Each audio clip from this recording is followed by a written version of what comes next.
It's hard to imagine how much worse things can get for Keir Starmer, but every day seems to bring a new disaster.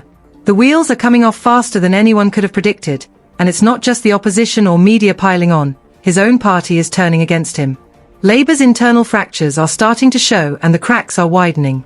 Starmer doesn't just have a problem with the public, he's losing the trust of his MPs, his voters, and even his allies.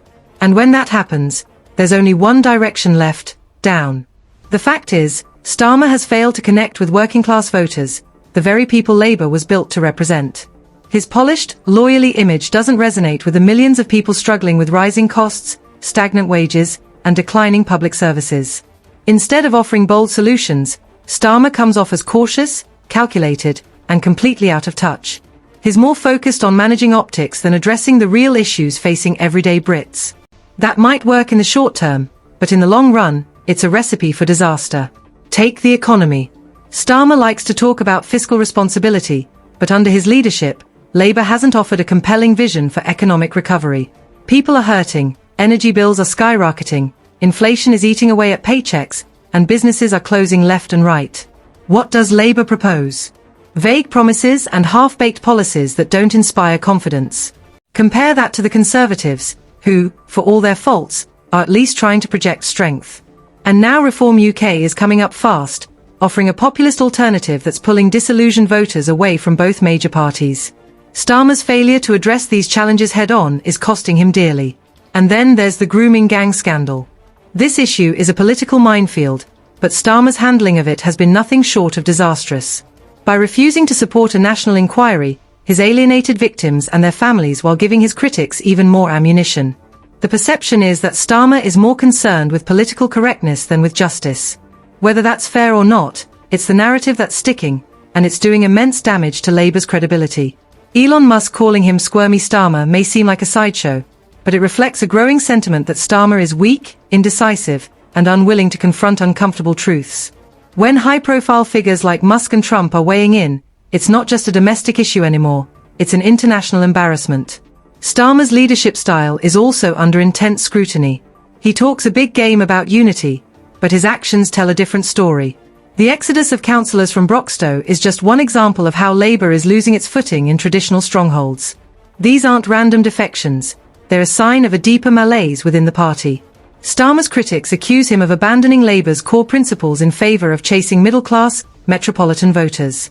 The result? He's alienating the very base that Labour depends on to win elections. What's worse, Starmer's attempts to rebrand Labour as a party of competence are backfiring. The £80,000 spent on redecorating the media room at Downing Street is a perfect example of how out of touch his priorities seem. While pensioners struggle to heat their homes, Starmer is spending taxpayer money on paint and furniture. It's a small detail in the grand scheme of things, but it speaks volumes about his leadership. People notice these things, and they don't forget.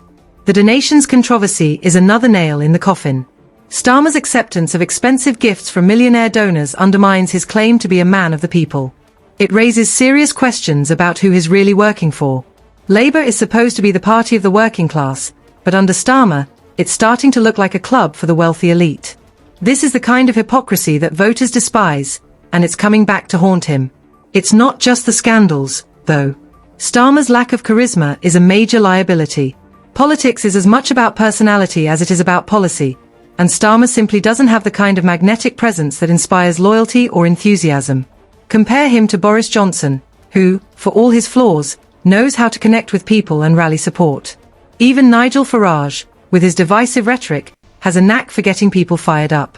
Starmer, on the other hand, comes across as dull, uninspiring, and overly cautious.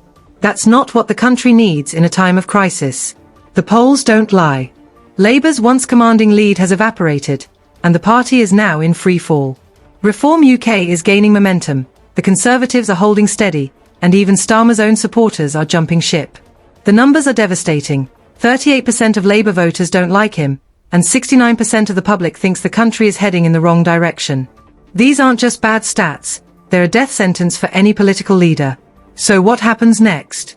Starmer's days as leader are clearly numbered, but the big question is who will replace him. Labour needs a leader who can reconnect with the working class, rebuild trust, and offer a bold vision for the future. Whether such a person exists within the party remains to be seen. One thing's for sure, if Labour doesn't get its act together soon, it risks becoming irrelevant. Meanwhile, the Conservatives are waiting in the wings, ready to capitalise on Labour's implosion. Boris Johnson is already making moves, and you can bet he's watching this chaos with a smile on his face. Reform UK is also a wild card, and if Farage continues to gain ground, he could reshape the entire political landscape. Starmer's failure isn't just a Labour problem, it's a symptom of a larger crisis in British politics.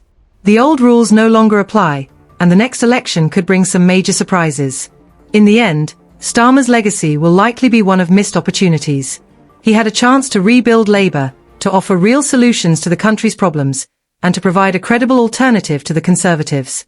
Instead, he's led the party into a downward spiral from which it may never recover. For Keir Starmer, the clock is ticking, and time is running out fast.